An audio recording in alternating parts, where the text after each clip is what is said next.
سلام. حتما شما هم این خبر ناگوار رو شنیدید و متأثر شدید که خانم معلم جوان اهوازی به دنبال انفجار گوشی موبایل خود کشته شد، اون هم بلافاصله بعد از ضدعفونی کردن گوشی با الکل. کاری که خیلی از ما هر روزه داریم انجام میدیم.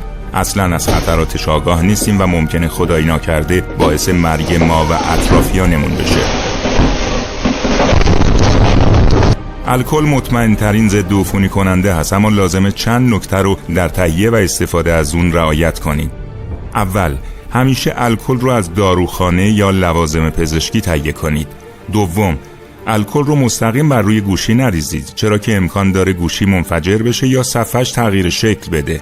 سوم، ابتدا گوشی رو خاموش کنید، بعد ضدعفونی کنید، چون ممکنه در زمان ضدعفونی کردن گوشی زنگ بخوره. چهارم، بلافاصله بعد از ضدعفونی گوشی رو به شارژر وصل نکنید، روشن نکنید و تماس هم نگیرید. حداقل 1 دقیقه صبر کنید تا الکل کاملا تبخیر و خوش بشه، چرا که بعد از ضدعفونی با الکل بخار اون به صورت هاله‌ای در اطراف گوشی وجود داشته و زنگ خوردن گوشی در این لحظه جرقه‌ای است که سبب انفجار خواهد شد. توصیه ما استفاده از پدهای الکلی مخصوص تزریقات به جای محلول‌های الکلی است. این پدها الکل کمی دارن که سریع خشک میشه و خطرآفرین نخواهد بود. لطفاً برای اینکه دیگه شاهد هیچ مرگ دیگری از این نوع نباشیم، این کلیپ رو برای همه دوستان به اشتراک بذارید. لطفاً تماشاچی نباشید و پخش کنید. جان خیلی ها بی آنکه بدانند در خطر است.